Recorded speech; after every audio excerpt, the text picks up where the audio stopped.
السلام علیکم.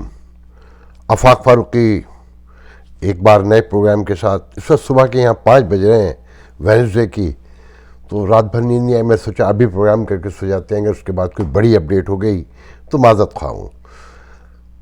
اور پھر ایکسائٹمنٹ بھی ہو گئی. خان صاحب نے جو بھی تقریر کی ہے کراچی میں متحدہ سے ملاقات کے بعد, کہ خان صاحب کے لیے اگر یہ کہوں تو کوئی برا نہ مانے. اب خان صاحب بھی جو زبان استعمال کر رہے ہیں تو پھر ہم جیسے چھوٹے لوگوں کی باتوں پہ تو غور بھی نہیں کرنا چاہیے کہ خان صاحب باولے ہو گئے ہیں. جملہ سنے کیا کہتے ہیں, مطلب ہی پوچھ رہے تھے کسی سے کہنے سے پہلے کہ میری زنجیر کھل گئی ہے اور میں کھل گیا ہوں. میرا ہنس کے برہان ہو گیا کہ خان صاحب اپنے آپ کو کس طرح ڈی ویلیو کر رہے ہیں اور کس طرح ڈسگریس گفتگو شروع کر دی ہے کہ میری زنجیر کھل گئی ہے اور میں اب کھل گیا ہوں. اب میں ایسے مزید وہ نہیں کروں گا. اور جبکہ ان کا اپنا وزیر خزانہ, کون, ان کا سب آرڈینیٹ وزیر خزانہ یہ کہتا ہے کہ خان صاحب نے جو یورپی یونین کے بارے میں گفتگو کی وہ انہیں نہیں کرنی چاہیے تھی. پھر خان صاحب اسے اپنی تقریر میں جواب, حالانکہ خان صاحب کو تو چاہیے تھا کہ اگر وہ درست ہیں تو وزیر خزانہ کی اتنی جرت کیسے ہو گئی کہ وہ پرائم منسٹر کے بارے میں یہ گفتگو کر رہا ہے کہ انہیں یہ نہیں کہنا چاہیے تھا. مگر خان صاحب اسے فائر کرنے کے بجائے اپنی تقریب میں کراچی میں ہی اپنی تقریب میں جواب دیتے ہیں کہ میں نے کسی ملک کو کچھ نہیں کہا. لوگ کہہ رہے ہیں کہ میں نے یورپین یونین کو کچھ کہہ دیا. میں نے کسی کو کچھ نہیں کہا. میں صرف یہ کہتا ہوں کہ میرے قومی مفادات کے خلاف جو ہوگا میں ان کے ساتھ نہیں جاؤں گا. جو جنگ کی باتیں کرے گا میں ان کے ساتھ نہیں جاؤں گا. جو امن کی بات کریں گے تو میں ان کے ساتھ جاؤں گا. وہی لاپروانہ اسٹائل. اور پھر خان صاحب نے کہا 3.5 سال پہلے سے نہیں, بہت عرصے سے یہ زرداری میری نظروں میں ہے, میرا پہلا ٹارگیٹ ہے. کبھی نواز شریف پہلا ٹارگیٹ تھے. پھر کہتے ہیں فضلو تو بھی تیاری کر لے, تجھے بھی نہیں چھوڑوں گا. تو نیب میں حاضری ہوتی ہے تو کہتا ہے میں 2000 لوگ لے کر آ جاؤں گا. تو 2000 لوگ لے کر آئے گا, میں 1 لاکھ لوگ لے کر آؤں گا. تو خان صاحب جو ہے نا, مائی گاڈ, جو زبان استعمال کر رہے ہیں خان صاحب, وہ یقین نہیں آتا کہ کوئی ہیڈ آف دی کنٹری یہ زبان استعمال کرتا ہے. اور میں ان کے کون سے جملے میں نے لکھ کے تو رکھے ہیں. اس پر مریم نواز نے کمال ٹویٹ کیا ہے کہ شاعرہ ہی ہو گئی خاتون, کہ کبھی عرش پر کبھی فرش پر اور کبھی در بدر, غم کرسی تیرا شکریہ, ہم کہاں سے گزر گئے. تو خان صاحب ایک طرف تو ہمبل ہو رہے ہیں کہ جن اتحادیوں کو منہ نہیں لگاتے تھے, دہشت گرد کہتے تھے, ڈاکو کہتے تھے, ان کے دروازوں پہ لیٹے جا رہے ہیں. بڑا ابھی ویڈیو دکھایا کہ بڑے ہمبل, بڑا کیا نام کائنڈ اور بڑے سوفسٹیکیٹڈ سٹائل میں مل رہے ہیں متحدہ کے لوگوں سے. اچھا, متحدہ کے لوگوں نے پہلے ہی بتا دیا تھا کہ کل پی ٹی آئی والوں نے کہہ دیا تھا کہ دیکھیں یہ توقع نہ کریں کہ خان صاحب جو ہے آپ کے دفتر کھول سکتے ہیں, آپ کے لاپتہ کارکن واپس لا سکتے ہیں. یہ ان کے مینڈیٹ سے باہر ہے.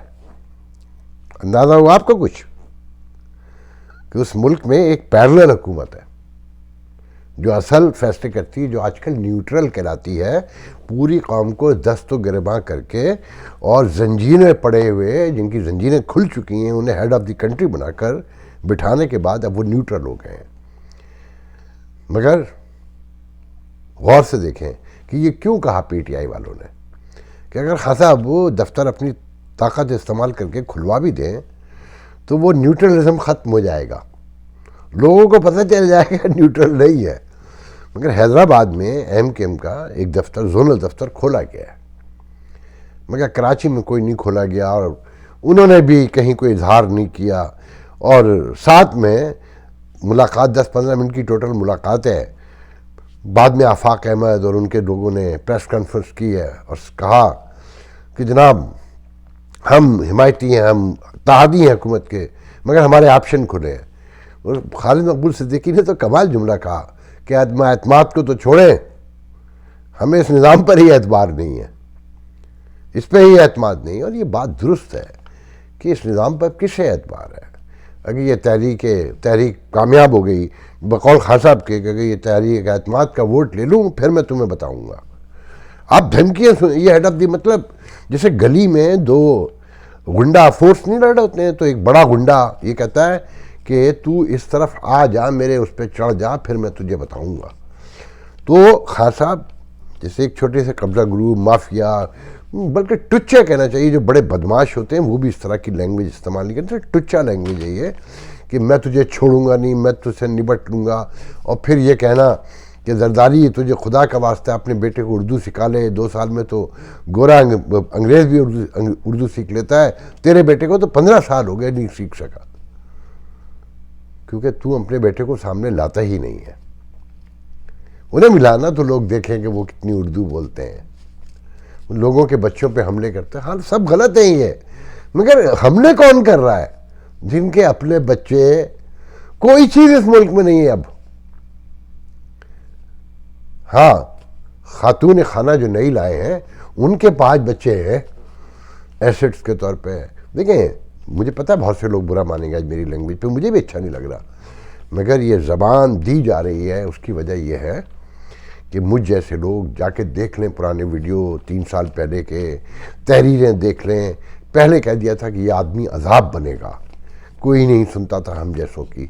ہم نے اسے قریب سے دیکھا ہے، لوگوں کو بھگتتے ہوئے دیکھا ہے، برتتے ہوئے دیکھا ہے، ان کے سٹائل دیکھے ہیں. انہیں کیا پتہ جمہوریت کیا ہوتی ہے، انہیں کیا پتہ نظام کیا ہوتے ہیں. یہ سونے کا چمچہ لے کے پیدا ہوئے، لوگوں کو کہتا ہے کرپٹ، چور. باپ اس کا کرپٹ تھا. اگر آج اس کا باپ زندہ ہوتا ہے تو اسے گھر سے نکال دیتا، جیسے یہ لوگوں کو نکالنے کی بات کرتا ہے نا، کیونکہ یہ خود ایک چور گھر میں. مجھے تو کبھی کبھی ایسا لگتا ہے میرے والد نے مجھے پتنگ اڑانے پر بہت کرس کرتے تھے، بہت زیادہ غصے ہوتے تھے.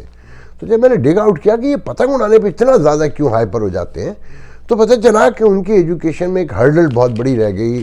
یہ پھر پاکستان بن گیا تو وہ کوئی ایگزام فیل کر گئے تھے، تو ان کے ذہن میں تھا کہ وہ پتنگ اڑانے کی وجہ سے ہوا، تو وہ پتنگ سے بڑی نفرت کرتے تھے. تو کرپشن سے خان صاحب کی جو نفرت ہے وہ کہ پوری جو چندہ مہم ہے اس پہ میں گفتگو نہیں کرنا چاہتا. فارن فنڈنگ کے سے لے کر، اور یہ جو شوکت خانم کے آپ فنڈنگ ہے، اور شوکت خانم کے پیسے لوگوں نے دیے اور پی ٹی آئی میں چلے گئے، مگر خان صاحب اسے کرپشن نہیں سمجھتے. مگر ان کے دماغ میں بیک مائنڈ میں بیٹھا ہوا ہے کہ ذوالفقار علی بھٹو نے ان کے باپ کو کرپشن میں نکالا تھا. تو وہی لینگویج یہ استعمال کر رہے ہیں. جو سب سے بڑی خبر ہے کہ علیم خان لندن پہنچ گئے جہانگیر ترین گروپ میں شامل ہونے کے بعد ان سے مذاکرات کے لیے. اور دیکھیں ایک سب سے پہلے میں نے کل آپ کو بتا دیا تھا، پہلے بھی کل میں نے ایمفیسائز کر کے بتایا کہ جہانگیر ترین اور علیم خان عمران خان کے ساتھ نہیں جائیں گے چاہے کچھ ہو جائے. اب تو خبر یہ آئی ہے کہ جی ہو سکتا ہے وہ ایک نئی سیاسی پارٹی بنائے پیرلل. جو مجھے سمجھ میں آیا ہے کہ عین ممکن ہے کہ اس پارٹی کو ہی توڑ کے، ایک تو ذہن میں رکھیں کہ جیسے واٹس ایپ کے میں ہوتا ہے نا کہ کوئی جو ممبر ناراض ہوتے ہیں اور پرانا ایڈمن انہیں بلاک کر دے تو نئے گروپ بنتے جا رہے ہیں واٹس ایپ پہ. جیسے اوورسیز پاکستانیوں میں مسجدیں انتظامیہ سے لڑائی ہوئی تو نئی مسجدیں کھلتی ہیں، تو خان صاحب کی پارٹی میں اتنے گروپ بن چکے ہیں کہ سمجھ میں نہیں آتا. کوئی 14 گروپ کی کہیں اطلاع ہے، 15 گروپ کی کہیں اطلاع ہے. ابھی واڈا کی سینٹ کی سیٹ پر سندھ میں الیکشن ہو رہا ہے، سینٹ کی سندھ اسمبلی میں. تو پی ٹی آئی نے پی ٹی آئی نے تو بائیکاٹ کیا تھا، مگر پی ٹی آئی کے جو ممبر قومی اسمبلی ہیں اور صوبائی اسمبلی اسپیشلی میں نے دیکھا ہے وہ ووٹ ڈالنے پہنچے ہوئے ہیں. پھر کراچی میں 7 ایم این ایس کا الگ سے گروپ موجود ہے پہلے سے. اور پھر جو جہانگیر ترین کا گروپ ہے، پھر علیم خان کا گروپ ہے، اور مختلف گروپ بھی بتائے جاتے ہیں کے پی کے میں. تو خان صاحب اصل میں ان کو سمجھ نہیں آ رہا کہ ان کے ساتھ کتنے لوگ ہیں کتنے نہیں ہیں، اور یہ انفارمیشن نہ ملے تو آدمی نے ڈس اپوائنٹ ہو کے بولا جاتا ہے نا، جو چھوٹے دل کے ہوتے ہیں. خان صاحب نے تو کبھی تکلیف دیکھی ہی نہیں نا، اقتدار کے لیے پیدا ہوئے تھے کرکٹ کے میدان سے، اور جس طرح سے جھولی میں ڈالا گیا، تہادی لا کے بٹھائے گئے، مگر خان صاحب ان کو منہ بھی نہیں لگاتے تھے. ان کو پتہ ہے کہ یہ میرے سامنے بھنگی ہیں، یہ مجھے لا کر تحفے میں دیے گئے. اب کہتے ہیں کہ نئی سیاسی پارٹی بن سکتی ہے اور یہ پوری پارٹی وہ شفٹ کر دیں گے. ایک چیز نوٹ کریں آپ لوگ، بہت سارے بڑے منہ والے وزیر جو ہر وقت کرس کرتے رہتے تھے اپوزیشن کو، کل سے جب سے ریکوزیشن آئی ہے غائب ہو گئے، کہیں نہیں نظر آ رہے. شہباز گل نظر آ رہا ہے، 2 پریس کانفرنسیں کر چکا ہے نمبر بنانے کے لیے، اس کے خلاف بھی لوگ کھڑے ہو گئے اسی کی پارٹی میں، اور وہ ترلے ڈال رہا ہے کہ نہیں میں جہاں رہتا ہوں اب اس حلقے سے الیکشن نہیں لڑوں گا، سب میرے دوست ہیں. مطلب جگہ جگہ پارٹی تو کبھی تھی نہیں. خان صاحب کو میں اس پہ درجنوں قصے پہلے سنا چکا ہوں کہ خان صاحب پارٹی کے ساتھ کرتے کیا تھے. اس نیو یارک میں، ہیوسٹن میں جو حشر تھا، خان صاحب کو صرف پیسے چاہیے، اور پیسوں کا عالم یہ ہے کہ پارٹی یہاں پر الیکشن ہوتے ہیں نا تو ممبرشپ کی شرطیں ہیں، اور سب اپنی جیب سے پیسے دیتے ہیں. جب پیسے چلے جاتے ہیں تو بہانے سے پارٹی توڑ دیتے ہیں، پھر نئے سرے سے کام شروع ہو جاتا ہے. 2 سال سے تو تقریباً یہی ہو رہا ہے. تو خان صاحب کو ایک تو مس انفارمیشن ہی نہیں ہے، کوئی لیک آف انفارمیشن ہے، اور پھر اتنے گروپ سامنے آ گئے کہ خان صاحب کو نظر آ رہا ہے. وہ کسی نے خوبصورت بڑا، وہ آپ نے دیکھا ہوگا کہ مدھو بالا کا اور دلیپ کمار کا ایک وہ لیٹر سین جو جگہ مختلف سٹائر کے ساتھ چلتا ہے، تو آج وہ باجوہ اور خان صاحب کو دکھایا ہے مدھو بالا بنے میں، اس پہ لکھا ہے کہ انارکلی چلو اٹھو اب تمہیں دیوار میں چننے کا ٹائم ہو گیا ہے. تو خان صاحب جو ہے نا باولے ہو چکے ہیں بالکل اس وقت، ان کی سمجھ میں نہیں آ رہا ہے کہ کرنا کیا ہے. تو جناب میں یہاں پر یہ تو آپ کو میں نے بتا دیا، میں دیکھ لوں نا. ہاں پھر خان صاحب نے یہ بھی کہا ہے کہ اعتماد جیت لوں پھر ان میں سے کسی کو نہیں چھوڑوں گا، ان کے پیچھے جاؤں گا.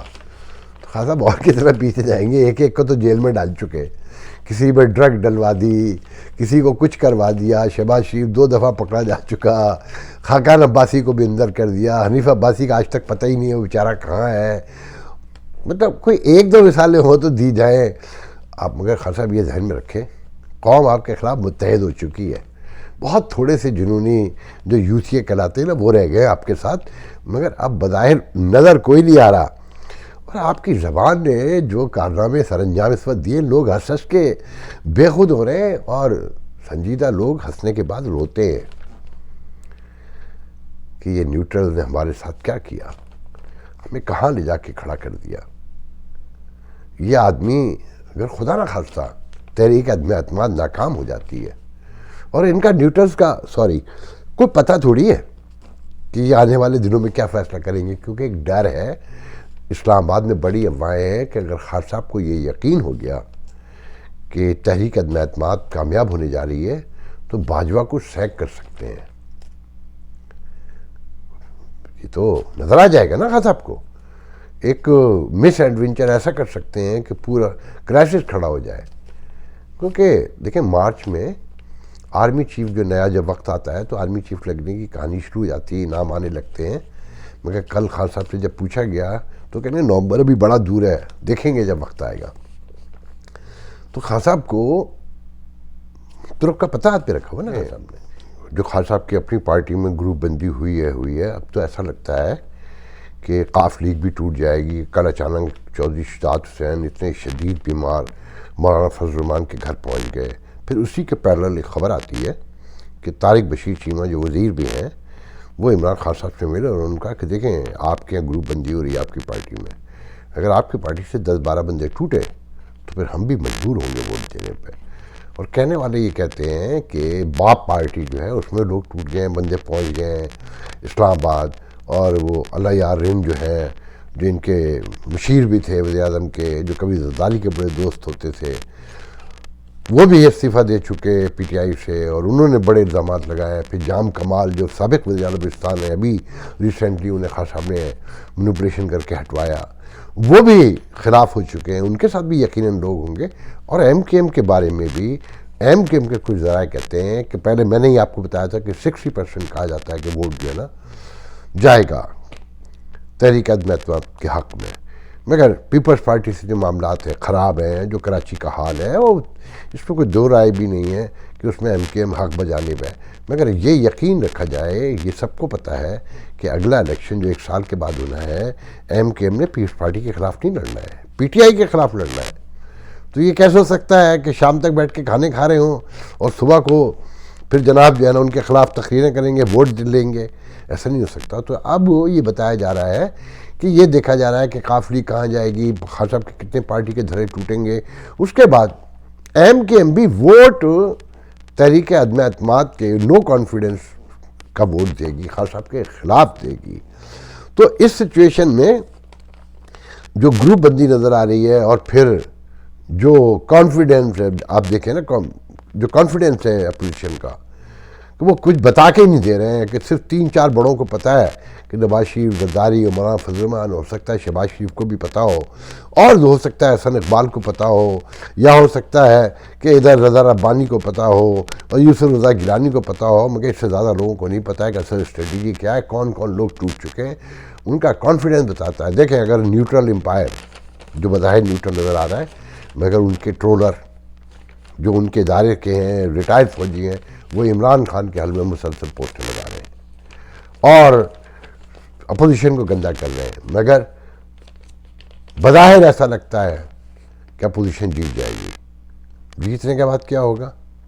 وہ سب سے بڑا سوال ہے، اس کا جواب کسی کے پاس نہیں ہے۔ پھر یہ زرداری، یہ نواز شریف، یہ شہباز شریف، یہ پھر ایک دوسرے کو لٹکا رہے ہوں گے بنگی توپوں کے سامنے لاڑکانہ میں، اور پھر تماشے لگیں گے، اور پھر خان صاحب جن کی زنجیر کھل چکی ہے اور وہ گلیوں میں دوڑ رہے ہیں، تو آنے والے جو دن ہیں آپ کے لیے بڑے تماشے لے کر آ رہے ہیں۔ آپ بے فکر رہیں، مہنگائی شنگائی کو چھوڑیں، آپ کو لوگوں کو بھوکے رہنے کی، بیمار رہنے کی، سسکنے کی، تڑپنے کی، پیاسے رہنے کی، کربلا میں ہی آپ 74 سال سے رہ رہے ہیں، تو اس میں یہ انٹرٹینمنٹ سرکس لگتا ہے، مجرے ہوتے ہیں، تو دیکھیں، انجوائے کریں، عیش کریں، کہ یہی آپ کی۔ ابھی بریکنگ خبر آئی ہے اور میں اسے بعد میں ایڈ کر رہا ہوں کہ خان صاحب کے متحدہ کے دفتر سے جانے کے بعد، بہادرات سے جانے کے بعد، اپوزیشن کا بہت ہی ہائیلی کانٹیکٹ ہوا ہے متحدہ سے، اور متحدہ آصف زرداری سے ملاقات کے لیے ڈیلیگیشن لے کے اسلام آباد جا رہے ہیں۔ میں یہ کہوں گا کہ دیکھیں، یہ میں بہت مشرف کے دور کی بات بتا رہا ہوں کہ مجھ سے ایم کیو ایم کے ایک لیڈر نے، جو اس وقت پیک پر ایم کیو ایم ہوا کرتی تھی، وہ وزیر بھی تھے، ان کا کہ دیکھیں ہمارے بیسکلی نیچرل الائی جو ہے نا، وہ تو پیپلز پارٹی ہے، ہمیں سندھ میں رہنا ہے، ہماری آبادی اندرون سندھ بھی ہے، اور اندرون سندھ کی نمائندگی پیپلز پارٹی کرتی ہے، ہم شہری علاقوں میں کرتی ہیں، تو ہمارے نیچرل الائی تو پیپلز پارٹی ہے۔ اگر ہم مل کر کام کریں تو ہم شہری و دیہی سندھ کے لیے مل کر بہت کام کر سکتے ہیں، مگر یہ کہ جب پیپلز پارٹی نہیں مانے گی اور وہ ہمیں کچھ نہیں دے گی، ہمارے مینڈیٹ کو تسلیم نہیں کرے گی، تو پھر جمہوریت میں مسلم لیگ نون ہماری الائی بنتی ہے اور ہمیں فائدہ ہوتا ہے، کیونکہ سندھ میں اس کی پریزنس نہیں ہے، تو ہم اس کے کام آتے ہیں، اور پھر اسٹیبلشمنٹ ان کے ساتھ ہوتی ہے تو ہمیں فائدہ ہوتا ہے۔ میں پہلی بار گو کہ میں یہاں پر اور بے نظیر کا واقعہ بھی سنا سکتا ہوں کہ بیوی نے مجھ سے کہا کہ میں کچھ بھی کر لوں کراچی کے لیے، ووٹ تو ایم کیو ایم کو ہی پڑے گا۔ دیکھیں جمہوریتوں میں یہ نہیں دیکھا جاتا۔ آج ڈونلڈ ٹرمپ جا چکے ہیں، بائیڈن کی حکومت ہے، میں ایک ریپبلکن ریڈ اسٹیٹ میں رہتا ہوں، مگر یہاں کسی کو کوئی ایسی شکایت نہیں ہے کہ اختیارات دیں، ڈی ویلیوشن ہونی چاہیے، بلدیاتی ادارے کام کر رہے ہوں۔ پراسپریٹی جب ہی آئے گی کہ جب نچلے لیول پر آپ اختیارات دیں گے، آپ تسلیم کریں گے جمہوریت کی جو ثمرات ہیں، جمہوریت کی جو سول ہے۔ تو اگر آصف زرداری، خالد مقبول صدیقی اور یہ لوگ بیٹھ کر طے کر لیں کہ ہم ڈیموکریسی کی کچھ نام تو آگے بڑھائیں گے، ہم کراچی کو ساتھ لے کے چلیں گے، جو اس کا حق بنتا ہے حصہ دیں گے، یہ کوٹا سسٹم جس سے نیشن نہیں بنتی۔ میرے دل میں ہے یہ کہ میں کوٹا سسٹم کا شکار ہوا تھا، میں یہ سمجھتا ہوں کہ میں پاکستان کا وہ شہری نہیں تھا کبھی یہاں آنے سے پہلے، جیسے سندھی ہیں، پنجابی ہیں، پٹھان ہیں، اور بلوچی تو بیچارے وہ بھی یہی رو رہے ہیں۔ تو اسٹیبلشمنٹ کو بھی سوچنا ہوگا کہ اگر اس ملک کو واقعی چلانا ہے، اسے واقعی آگے لے جانا ہے، اور بطور قوم جو آپ امہ کا تصور امت میں بھول جائیں، آپ پاکستانی قوم نہیں بننے دے رہے ہیں، تو آصف زرداری کو بھی یہ سمجھنا ہوگا کہ کراچی کے لوگ آپ سمندر میں غرق نہیں کر سکتے، انہیں ساتھ لے کے ہی چلنا ہوگا۔ تو اگر آپ دونوں مل کر اس تحریک اعتماد کے بہانے سے ہی مگر ایک دوسرے کو آنر کر لیں، ایک دوسرے سے ورڈنگ دے دیں، اور طے کر لیں، ارادہ کر لیں کہ ہم واقعی عوام کی خدمت کے لیے کام کریں گے، تو یہ تحریک عدم اعتماد سندھ والوں کے لیے، کراچی والوں کے لیے تو ایک نعمت بن سکتی ہے۔ اللہ حافظ۔